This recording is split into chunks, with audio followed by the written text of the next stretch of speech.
Hi, friend. This is Alex McRobbs, founder of the Mindful Life Practice, and you're listening to the Sober Yoga Girl podcast. I'm a Canadian who moved across the world to the Middle East at age 23, and I never went back. I got sober in 2019, and I now live full-time in Bali, Indonesia. I've made it my mission to help other women around the world stop drinking, start yoga, and change their lives through my online Sober Girls Yoga community. You're not alone, and a sober life can be fun and fulfilling. Let me show you how. All right, amazing. Hello, everyone. Welcome back to another episode of Sober Yoga Girl. So this podcast episode, we're actually filming live, and we have an audience of people who are listening along and might be interacting later on in the episode. And this episode is being recorded as part of our Be Your Own Boss Summit, which is a event we're having on the Mindful Life Practice this week about becoming an entrepreneur and building your own business, and maybe doing a path that is less traditional than a typical 9-to-5 job, which so many of us were sort of ingrained to do as young kids growing up, or at least I know I was. And I'm really, really excited that I have my good friend Amanda Chisholm here with me today. And now Amanda and I go way, way, way back. So we actually became friends in our first yoga teacher training in 2014 at Yandara Yoga, which I actually had a Mindful Life Practice yoga retreat there this past year. I don't think anyone on this call joined it, but it's just been amazing to watch your whole entrepreneurial journey from that point until now, which it's been about 8 years later. And now Amanda has her own yoga studio in Bathurst, New Brunswick, which is her hometown in Canada. And so I'm just really excited to have you here and hear about your story and your journey that got you to this point. So welcome. Thank you. It's honestly an honor, Alex. It's been amazing watching you flourish into this amazing business that you've created in such a niche market. So thank you for having me. And it looks like you're sitting in Pure Balance right now, right? Are you in the studio? I am. I actually just taught a morning class. So amazing. Timing worked out well. Beautiful. So my first question I want to ask you to start off with is, what did you want to be when you grew up, when you were young? Do you remember? My earliest memory, I think like all kids, you kind of look to your parents. So I remember saying I wanted to be a mom because my mom was a stay-at-home mom. But my earliest profession that I remember gravitating towards was a veterinarian, actually. Wow. And so was that because, did you have pets growing up, or you really liked animals, or what was that?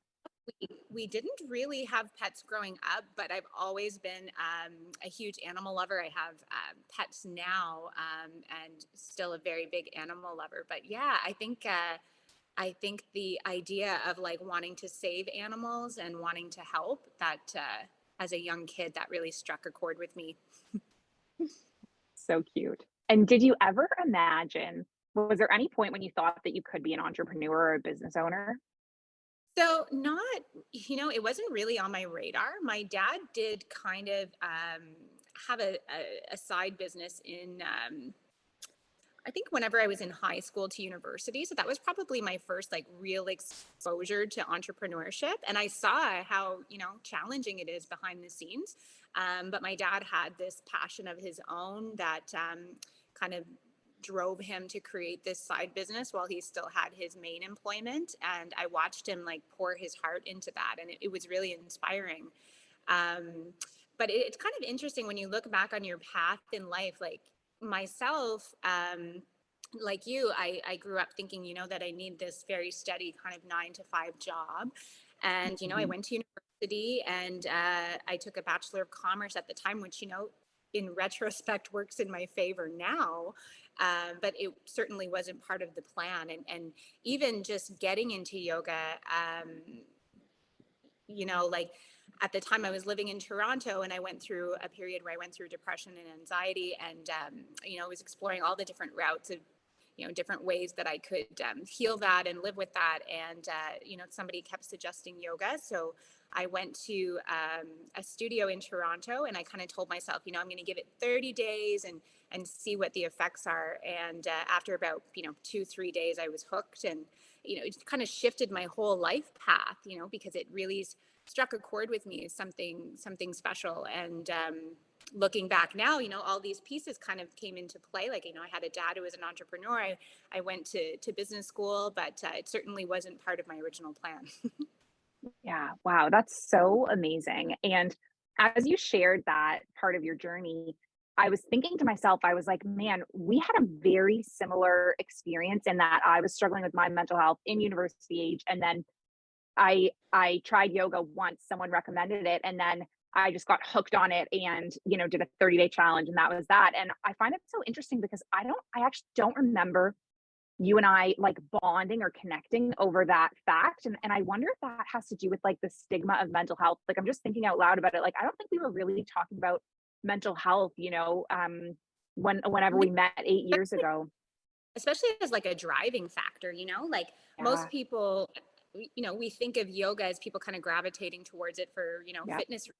And by all means, it's wonderful for that. But there are so many people who arrive, like I see it now with the studio, who arrive purely for mental health reasons. And that was very much Mhm. the case. That's so interesting. Yeah. So it was really similar for me. And then, okay, so I remember at the time that I met you, what you shared was that you were in Ontario and you discovered yoga and got really into it. And then you moved back to Bathurst and there wasn't any yoga there. And then that was what had inspired you to do your yoga teacher training and bring yoga to your community. And so I've watched this over 8 years. Like, you started and you were just teaching yoga in like some churches, I remember, like just around the community. And then it evolved to this incredible place where you have this studio and all of these yoga teachers working with you. And so I was just wondering about that. Like, tell us about the first few years starting the business. Like, how did you begin? What were the little steps that you took to get to where you are today? Yeah, so it's I was kind of talking to somebody about that this morning as well. It's really interesting when you follow your heart and get really in touch with your heart and what you feel is sort of your calling in life. And whenever I started practicing yoga pretty seriously in Toronto, I had that kind of like aha moment of like, wow, I feel like this is something I'm meant to be doing. And I got really involved with the yoga studio there while I was living there. And I had traveled home to my hometown a couple times and reconnected with a guy that I had went to high school with, and we kind of started dating long distance. And after, I think it was 6 or 8 months of that, I took a leap of faith and was going to move home here with him. And the night before that I came here, the yoga studio that I was frequenting had asked if I was interested in kind of working there. And I was like, oh my gosh, like I'm about to move home. Like it just felt like such a step in the wrong direction in a sense. But the timing of it really made me question, like, should I stay here and try and work at the studio? Like maybe there's a future there for me. But I went with my heart and, followed that boy home. And when I got here, I had heard there were people kind of teaching in the region, but I wasn't familiar with them. And started seeking them out, and there were some wonderful teachers here, but we didn't have like a dedicated yoga space. So I started going to classes at this person's house, and this church basement or wherever else, and was enjoying that. But it really showed me that there was a need for a full-time yoga studio in the region. And a lot of these teachers had full-time jobs, so they could only teach once or twice a week in the evening. And in my head, I was comparing it to living in a larger city where I was like, okay, there's a yoga studio on every block, you can go to a class at any time you want, and that availability of yoga. So my husband now, but my boyfriend at the time, he'd been really supportive and very encouraging for me to go do my yoga teacher training, which is where I met you. And while I was there, even more so felt that was like really a calling for me in this life. And when I arrived home, kind of just hit the ground running and teaching classes. So at first I approached a gym, like a kind of fitness facility here. And we had the idea of, trying to add yoga into their schedule. But we started by offering, I think it was a week or two, free classes to the public, because yoga still wasn't really well known around here. So we wanted to expose as many people as we could to, what it was all about, and get a little feeler for it. And then I continued with some classes there. And then I rented a spot downtown that I was teaching out of. I started volunteering at a mental health center here, teaching yoga there for free. And I started, networking as much as I could, teaching at the schools, teaching at the high school, any events, getting my name out there. And after about a year and a half of that, I started meeting other teachers who were moving back to the region, and it just kind of became obvious to me that this was the next step. And it was very much a leap of faith because, my class numbers were good, but they weren't, looking back, maybe as promising as maybe you'd like when you take a big leap of faith like that. And so I approached, we have a community business center here that helps small businesses get up and going. So I had approached them with my idea. They were really supportive. I created a business plan. I got them on board with that, and then we opened here in fall 2015. That's incredible. That's amazing. And through that time, so you opened in 2015, and through that time, you not only became a mom, but then also COVID hit, which I know impacted businesses all around the world. So what was that? I mean, I guess that's a two-part question, but like, what's it like being a parent and running a business? And then what's it like being what was it like going through COVID? So if I go back to the early years of running the studio, I essentially lived here. I was here all the time. I taught all the time. It was very much a baby of mine, which was wonderful. But as you move into other life stages, like getting married and having children, that becomes a little less possible to be here all the time because you're juggling the responsibilities of your life. But in the early years, I think that was really important for me, sort of establishing the business in our community. My biggest thing that I tried to offer in the early years was consistency. So, having this consistently available schedule to people to build on our clientele and to get our numbers up. So for the first 2 to 3 years, we were very successful in that approach. And I think I had mentioned to you that, we won quite a few awards, both locally and provincially. And from there, I got married and had my first child in 2018, which you actually came to visit out here, I think around that time when I was pregnant. Yeah, you're pregnant. Yeah. Yeah, quite pregnant at the time. And so it was kind of, I think when I was first pregnant, I kind of thought that things could continue as normal, that I could still be here all the time and still play that role. But it, was a pretty big awakening once the baby arrived at, how much of my time that would take up as well. So it became very important to have the right people in place to help you and support you. And, I learned some lessons about that along the way. But making sure that, your team is strong and that you have the right people in that you trust and that can, maintain that business in your absence. So then fast forward to COVID, when that hit in early 2020, of course, the fitness industry was one of the most highly impacted industries of that time. I think I heard a statistic that was like 80% of yoga studios closed forever. And even now I'm still getting, wind of studios in Ontario and elsewhere that are still, to this day closing down because they can't keep up with the costs that they had incurred during those years. So during the pandemic, I actually got pregnant with my second daughter. So that added another layer of challenge there, I'll call it. And when the pandemic hit at first, I think we all kind of thought it was kind of temporary. And that, after a couple of weeks, a couple of months, we'd be back to normal. And, after about a year, kind of realized that was not the case so much. And it became more important to think outside the box and create other opportunities for the business. So if we were operating at half capacity, we kind of recognized that this can't go on long term without supplementing some sort of income. So that's actually when we launched that online program.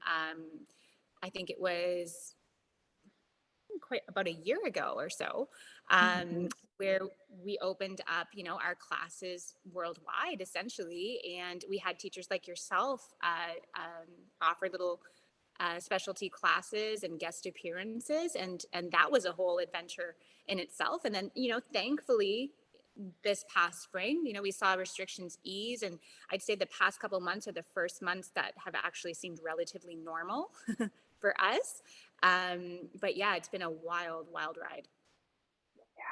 Wow, what a journey. And that time during COVID, like I just remember, so I had done yoga at many different places along the year, but in Toronto, where I was, where my mom was from, and then Kingston, where I did university, I think majority of the studios that I practiced in during those times, like maybe 4 or 5 of them all shut down during COVID just because it was so challenging. And it's so sad because people really need these spaces for their Absolutely. well-being.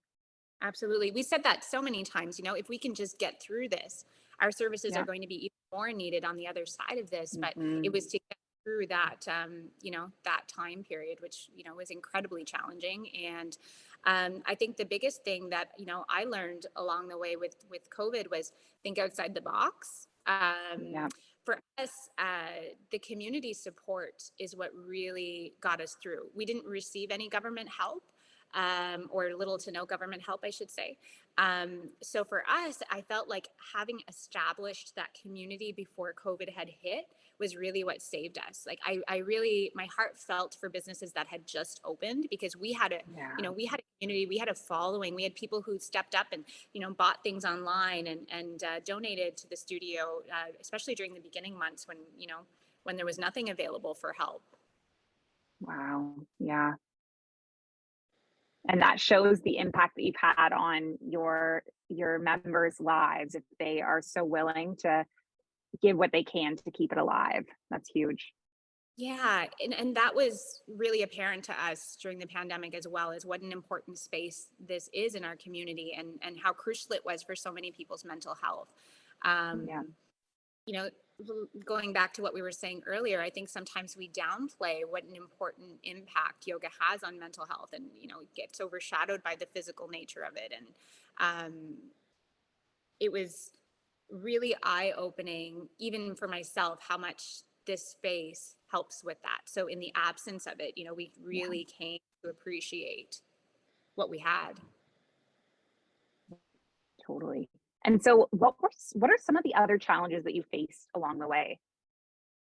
So definitely juggling motherhood with being an entrepreneur. Not to say that it can't be done, because I am getting through, but it becomes even more important to have the right people in place. I know for myself, this past year I went through kind of I'll call it a burnout, and in that time you really see who is there for you. And in particular, there was one employee that stands out that really stepped up for me and took on more responsibility and did wonderful once I entrusted her with that role. So I think there's a time to kind of get in there and do it all yourself to establish, your vision. But then when you have the right people kind of vibrating with you and working with you, it's important to trust people and distribute some of the work as well. Have you had trouble with managing so many different people? Like, are there ever like struggles with that? Absolutely. And I think this industry has some unique challenges in that way, because most people who are teaching yoga either have another side job or don't lead traditional lifestyles. Like they don't have that 9 to 5. So there are challenges that present itself from managing people who don't fit that normal 9 to 5 clock in. Mhm. um, and, like any industry, there's going to be, people who fit into the workplace culture and then those that don't, right? And as much as yoga is all about, you know, loving each other, accepting each other, it is still a business at the end of the day. And that was sort of a harsh reality for myself as well, is it's important to make sure that the people around you um, are vibrating at the same frequency as you or have the same vision, same goal as you. Because if not, when things do get challenging, that's when we see those qualities come to the surface, that maybe it's a mismatch um, of the employee with the environment. Yeah, absolutely. And I can so relate to that share. I think that's been my biggest struggle is like the people involved in the community and finding that right combination and also understanding when it's time to like let go, and on both ends. Like, Okay.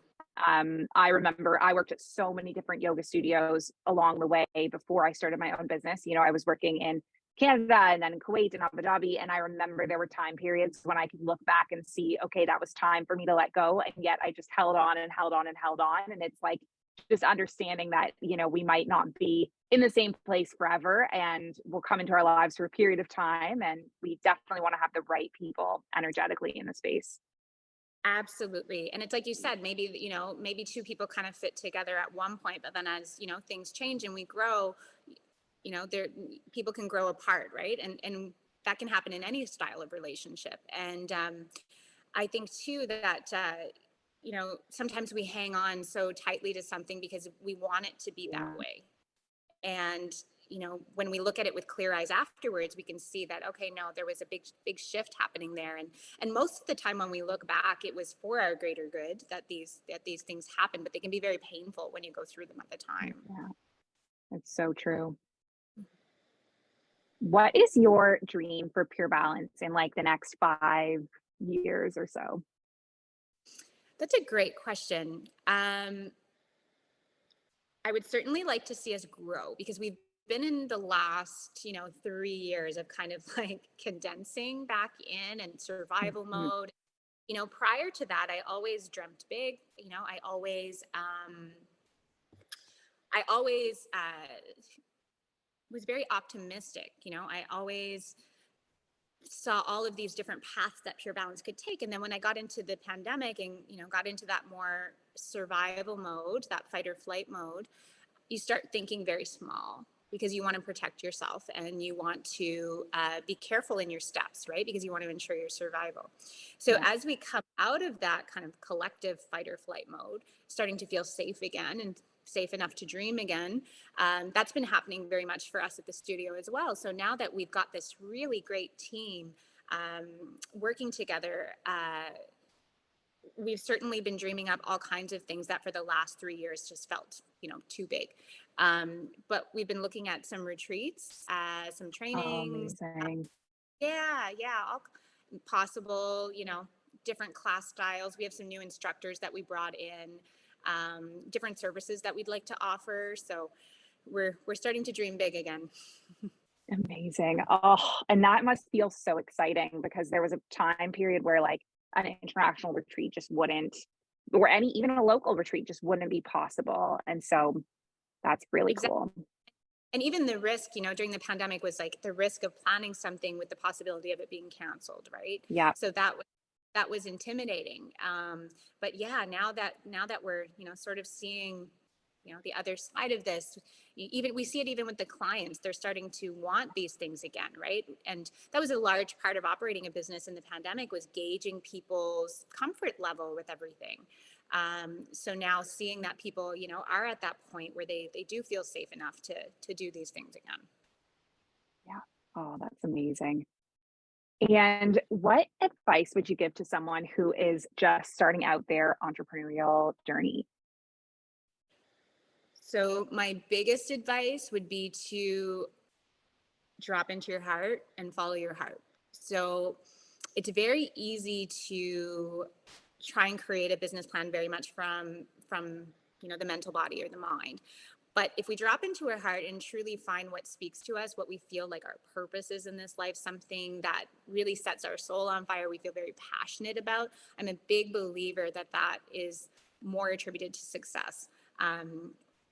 In whatever path you're trying to take, but for entrepreneurship specifically, like for me, especially during the pandemic, I'm like, well, I must really love what I'm doing to be doing this, right? Because it was Mhm. very stressful during that time. So, but prior to the pandemic, it was incredible when I just followed my heart, seeing how everything sort of lined up. I'm a big believer in the law of attraction. Um, so being very clear on what it is that you want to have happen, or what it is that you'd like to manifest, and not trying to force things that don't match that. So I see a lot of times, people have a dream, but logically they're like, okay, but maybe this would be safer. So they sort of abandon their original view. in hopes of finding sort of a safer or less risky path. I think being as clear as possible on what it is that you'd like to accomplish, what it is that you'd like to do, and then not settling for anything less than what vibrates at that frequency. Amazing. Oh, you are such an inspiring person. Like, as you started answering that question, I was just like, oh, I just love Amanda so much. And you have such a beautiful energy, and it just doesn't surprise me that your business has been such a success, because you're just an amazing person, and I can see how people can just be drawn to you. So, well, you know, I think that goes for you too, Alex. I think when we find something that really speaks to us, like you have with your niche, it's so authentic, and people are attracted to authentic. And I think the more that we can live in truly who we are and, you know, live from our heart space, people gravitate towards that, because that's truly what everybody wants, right? Is to feel authentically like themselves, and to live from their heart, less from their head. So I think that once we sense that in somebody, we gravitate towards it. so true. That's so true. Oh, well, awesome. Well, I'm just going to invite now, if anyone listening who's joined us this morning has any questions that they want to ask Amanda in particular, we would love to have you ask some questions. I don't have a question. I just want to say how proud I am of Amanda. I'm new to yoga in the Bathurst region, and long story short, I did a retreat a few weeks ago with another yoga teacher, and it's just bringing different practices into my life is changing my life for the better. You guys touched on mental health stuff. I'm also I'm a dance studio owner, and it's rough. And yeah, so I can never take nighttime classes. I don't know if that's why I never turned to yoga before. And sorry about my voice. I've been sick. That's why you haven't seen me this week, Amanda, at the studio. I wanted to go this morning, but I'm sick.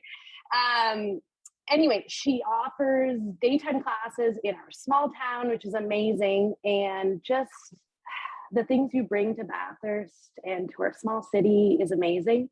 And I know for a fact, I've talked to a few people who've said you've changed things for them and what your studio brings to the area. And I'm so happy to say that your new teacher, Jen, I'm hiring to bring in to work with my teenagers, my competitive dance teenagers. Yeah, she's going to come to a workshop with them. And I think we're going to base it around mental health. But yeah, so I just want to thank you for that. And I don't really have questions because I see you often, but I wanted to put that good energy out there. I appreciate that so much. Thank you, Erin. Thank you. It's amazing because I'll never stop being in awe of the people that I meet while doing this, and the people that I connect with or reconnect with. And, you know, again, going back to that law of attraction, once you're, you know, vibrating at a certain frequency, we attract more of the same, right? And the people that I've met have truly been incredible and so instrumental to the success of the studio. And as much as I'd love to take all of the credit for the studio, it's very much a community effort at this point. And you know, the students that come here are what create the vibration of the class. And I'm very grateful for that. Thank you.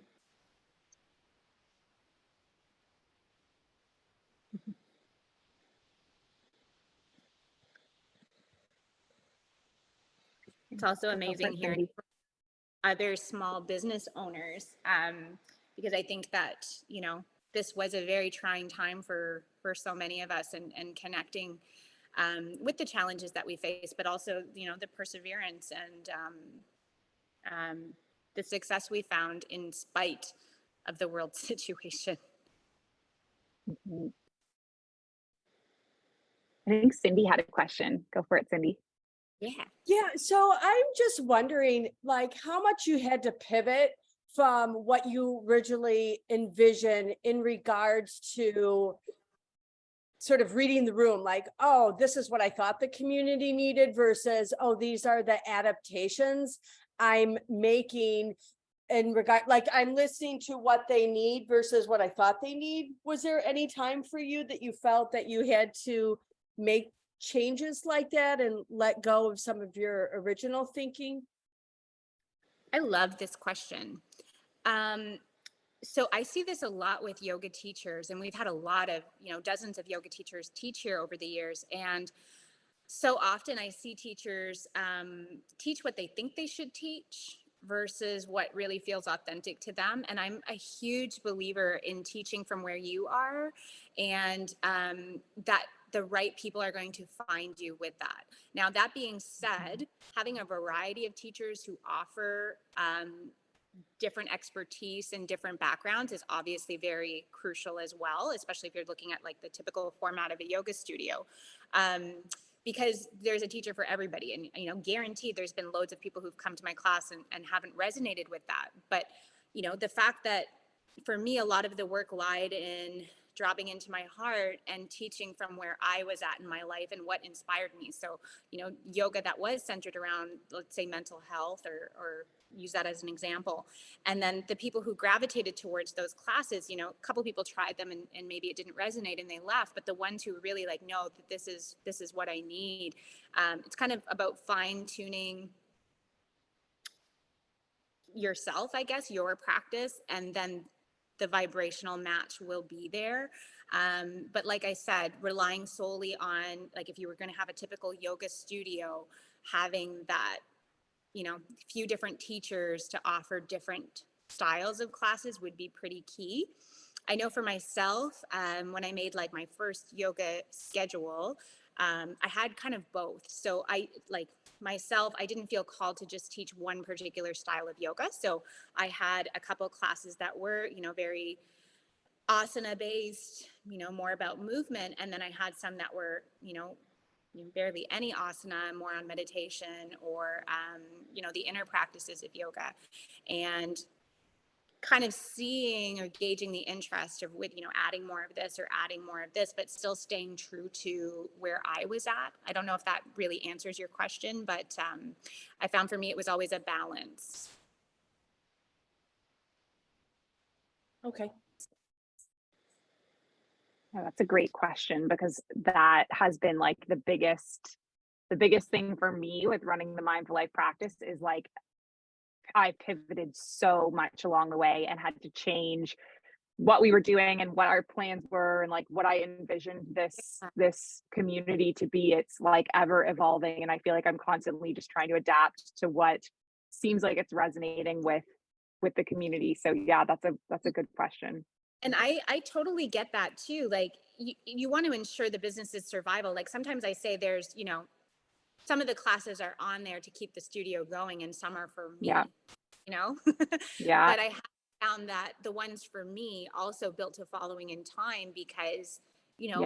like I said, really in your heart, people sense that and people crave more of that. But again, a balance of having, enough of something that people are resonating with, that you get the numbers in, but then the stuff that feeds your soul afterwards, because you don't want to end up so far on one side that let's say you only teach those classes that are really meaningful to you, and then you don't get enough people in to keep the studio open, then that's not very beneficial either. But you don't want to go so far on the other side that you're only focused on what people want, that you lose sight of where you are with what you wanted, what you envisioned. So I found for me, and that might not be key for everybody, but it was having the right people in place so that they're serving this clientele too, so that I could focus more on what was lighting my fire. And I guess what I mean by that is like, I don't think I've ever changed my philosophy of yoga or my style of teaching. It's more been like, so I definitely agree with you. It's like keeping it authentic to the heart, but it's more been like the things behind the scenes in terms of like how I'm structuring things, how I'm, the pricing plans, the way that like the community is running, I guess, more so than I think the heart of it has always been like the type of practice that's authentic to me. Yes. I think. I think that, one of the reasons we get into entrepreneurship is that, we want to have that freedom, be our own boss, but you can become a slave to this as well, right? And you can end up working you do end up working a lot, but you could end up working 24/7 and not even really enjoying what you do. But I'm willing to bet the reason you wanted to get into that was because it was something that called to you and really meant something to you. So if you're going to dive into something that's going to take up, you know, so much of your time, how do we want to spend that time? We want to be doing something that really speaks to us, right? It's so true. Yeah, absolutely. I have a question, but I don't know if it's the same one or not. But in general, what's your advice like you would give to sustaining your business? Sustaining it? Yeah. You know, it kind of does play into the last question a little bit in the sense of keeping your own fire going with it, right? Because in time you can get really wrapped up in the day-to-day stuff of running the business and, you know, really caught up in what people want and trying to, you know, please everybody. For this past year for myself, the biggest lesson that I learned for long-term business, because we are in our going into our 9th year of teaching in the region, is boundaries. So you don't have a boss per se, and nobody's going to stop scheduling you by a certain time. Nobody's going to make sure that you have those days off, those boundaries. Nobody's going to say no for you. I found in my early years, I said yes to everything because I was trying to network. And I think there was a place for that at the time. I was trying to take every opportunity I could to grow and expose myself. And like I said, I think there's a time for that push. But you know, once you're established, in order to sustain yourself, you can't operate like that long term. So I found that these past years for myself has been about learning boundaries and learning when to say no, and that trusting that those opportunities I say no to aren't the ones that are meant for me, and that they'll go to somebody else who really needs them.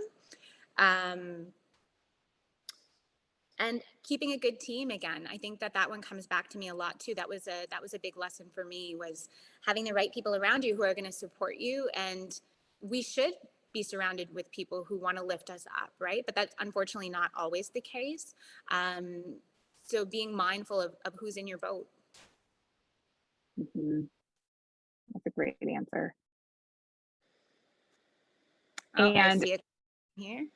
yeah.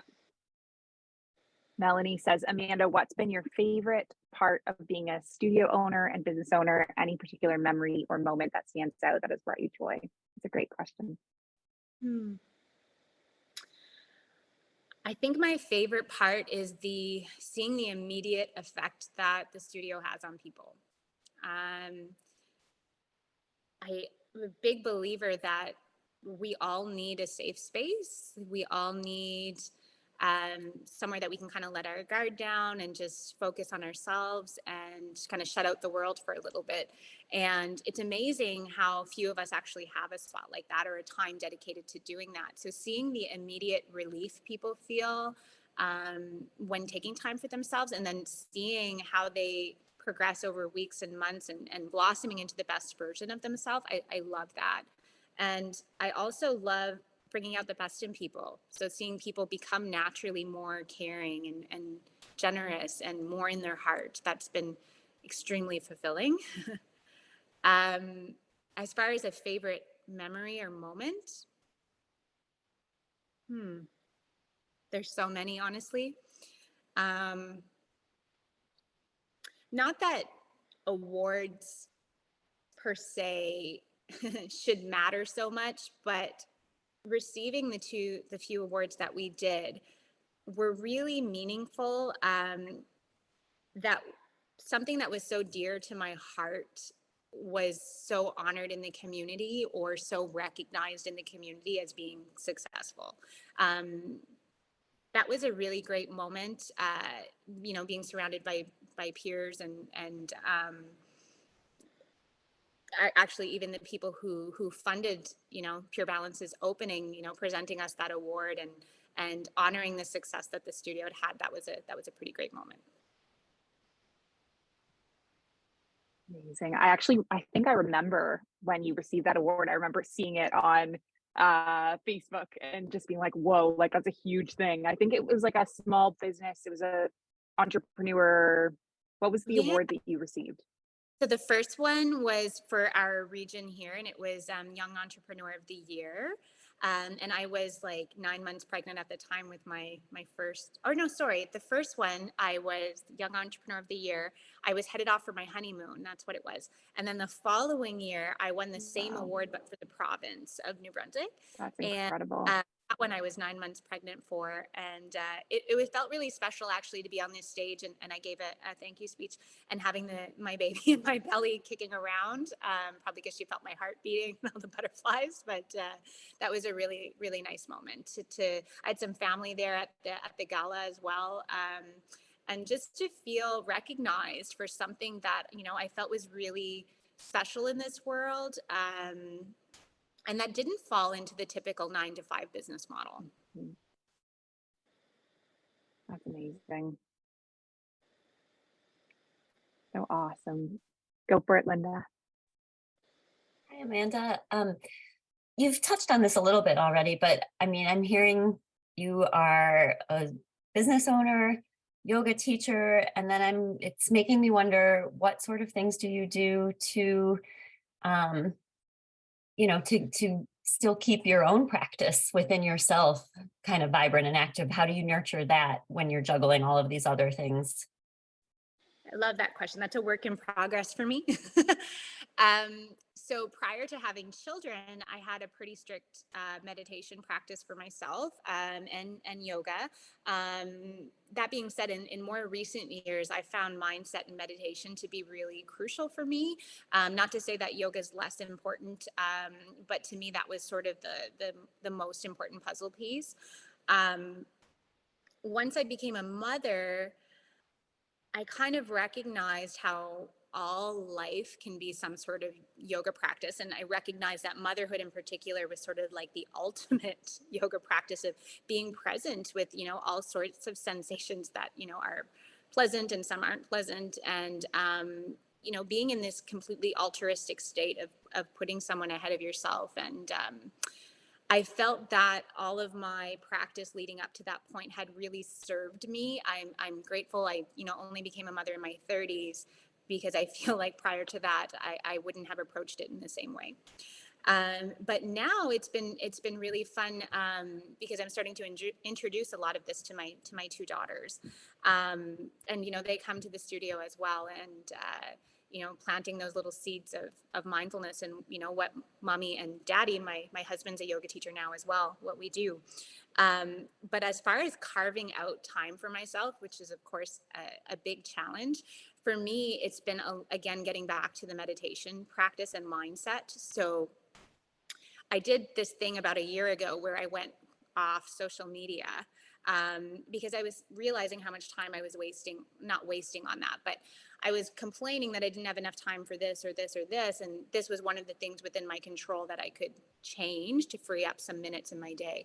So I got back to my meditation practice in the past year, even if it's just a few minutes a day.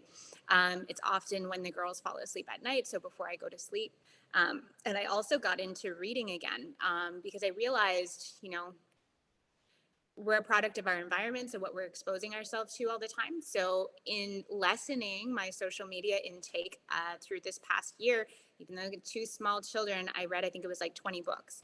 And noticing the effect that had on my mental health as well. Like what was I feeding myself all the time? The other little trick that I'll do is arriving early before classes and like carving that time for myself, or staying after a class, even if it's a short amount of time, it's better than nothing. And then introducing mindfulness throughout my day is really important. Like when I'm cooking or eating, and being mindful that when I'm doing those things, I'm not multitasking or on my phone at the same time. And again, going back to having the right people in your boat, I have one particular girl that works with us who is just incredible, and she's helped me create more boundaries for myself in like, okay, I'm gonna take today completely off, and she's going to watch things for me. And that's been a huge gift, because as an entrepreneur, you often feel like you can't disconnect, right? You feel like you always need to be available. So being able to be unavailable for a period of time has been really wonderful for my mindset as well. Thank you. Thank you. I love that. I know before, like before the pandemic and before children, I used to feel like as a business owner that I had to actually like leave the country or leave the region to really disconnect. Because I would set up like, okay, this person's in charge for this week, or contact this person. And I would literally turn my phone off or whatever it was, and just enjoy my time. But, now that that's not available to me anymore, having to find more of those boundaries, and they add up, those little minutes, those, little half hours, they add up to making sure that you're not running on empty all the time. Amazing. This has been such an amazing interview, Amanda. Are there anyone else have any other questions before we wrap it up? Can I ask another question? Go Yes. for it. Yes, I just want to ask, what is your biggest learnings? I don't want to say mistakes, but learning. Boundaries again. Learning to say no as a form of self-love. I realized I can be a bit of a people pleaser. So in doing that, I recognized that if I'm trying to be there for everybody else and I'm running myself on empty, and then something happens to me, I can't even continue to help people, right? Mm-hmm. So this past year has been a lot about, okay, creating these boundaries as a form of protection so that I can do this long term.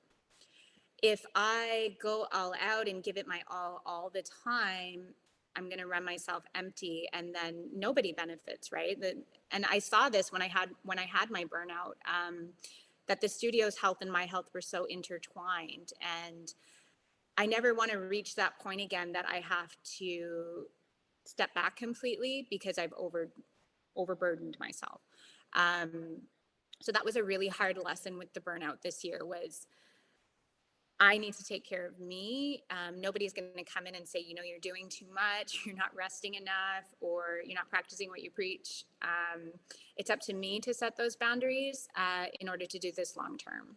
I have one more question. Go for it, Linda. So in terms of taking a social media break, I don't know if that's something that you made that decision and have continued to do that, or if it was for a period of time, but owning a business and wanting to sort of take that break from social media, how have you juggled that if you were using social media to promote your business? So that was a crazy challenge, wanting to step back from it, but so much of my business relying on social media. So it is something I'm continuing to practice for myself. Thankfully now, with the way that, let's give Facebook as an example, the way that it's set up, you can actually run your business page without really accessing your personal feed.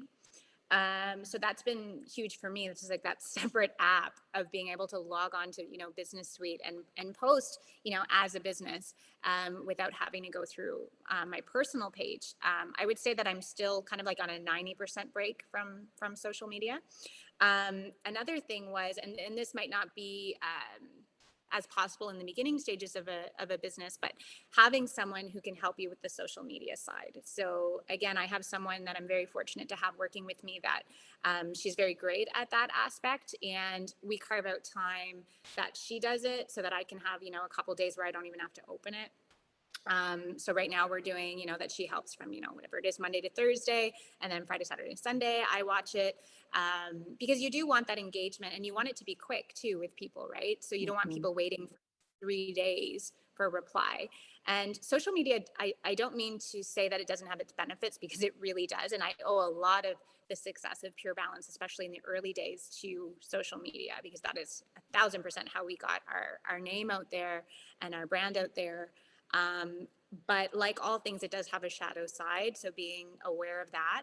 And for me, looking at how much of my time on social media was really business and how much of it was kind of just scrolling, because we get kind of in that trap of just like, mindlessly looking through things and ending up on something else and something else. So I know a couple of friends too who are pretty strict on time limits for that stuff, like, only 20 minutes or only 30 minutes. And people can wait an hour or two for a reply. Maybe you don't want to make them wait a day or so, but being more strategic on how you plan those intervals. And then when it's possible, operating from a business page and less from your personal. I found for myself during the pandemic, it was kind of an interesting time to be on social media because people had more time to be on it, and it was a very it was a time where people were all sort of airing their opinions and a lot of arguments happening. And as someone who identifies as an empath, I found that very challenging to constantly see people arguing and a lot of, not so nice things being said to each other. And that weighed heavy on my heart. So taking that break was necessary for me to stay in my heart because I was finding myself triggered often. So maybe just evaluating your reaction to things. If that's not really happening with you and you feel like you have a fairly healthy relationship with social media and you have good boundaries with that, it might not be as applicable. But for myself, we're noticing it was lowering my energy. I had to set certain parameters around that. Yeah, that's a great question, actually. I thought the exact same thing when Linda asked it about how do you take a social media break when running a business? Because I find that I'm just like in this social media vortex. Yeah. And for me, it has to be like segmented parts of my day. Like I try not to go on in the morning when I can. Depends on where I am in the world and the time zones and if I'm able to be off at that point in time. But yeah, it's amazing, and then also can just become really addictive and really, yeah. Hands down. I think morning is a really crucial time too, because it sort of sets your mindset for the day. So Yeah. I would be like, I teach a morning class quite a few mornings a week. So I won't go on it until after that's done. So just setting that kind of boundary so that, I stay in my vibration for what I need to do, because we can't really control what we see, like to a certain extent of what we see on social media. It's what other people are posting. So you get triggered and then you got to go into this meeting or you got to go teach this class. Yeah. And it really affects your own energy, right? So it was just recognizing in what ways was social media serving me and what ways was it not. But like I said, in the early days, it was very, very crucial. So I think it's all about recognizing how it's affecting you and where you can set boundaries that will help you kind of thrive rather than feel weighed down by it.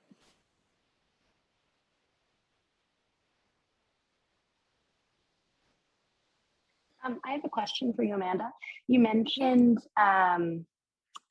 feeling that you were an empath, and I am discovering a lot of those qualities in myself. And although it's a different type of practice in my classroom, I often have a hard time when basically I'm asking, how do you ground yourself when dealing with students? Or it might be different because it's during a class, you're not interacting as much as, say, I would be, but I have trouble when there's an energy that I have a lot of trouble with. I feel a little crazy sometimes because it's like no one's acknowledging that that's the energy that's in the room, but it can be sort of toxic sometimes. And I feel like I need to try to find ways to ground myself, both with my students and the parents that I deal with. I love that question because it's been very, very true for myself as well, that as an empath, sometimes it's not even, you don't even really have to have much of a conversation with someone to sense their energetic nature, right? Mm-hmm. And in dealing, like, with the business side as well, you have that customer aspect as well, which is another dynamic in itself. For me, again, with the recognizing the people pleasing aspect, because empaths sometimes can be a bit of a people pleaser as well. Big time for me. Yeah. So recognizing, when you're saying yes to say yes and when you're saying yes to just please somebody else. So why do you value else's comfort more than your own? And for me, recognizing almost a way to protect yourself from other people's energy. So when somebody, enters, I think they say within 6 feet, I think our electromagnetic field is like 6 feet. So somebody comes in and they're in a really bad mood, that's going to affect, your mood. unless you're pretty good at putting a boundary up and not absorbing the other person's energy.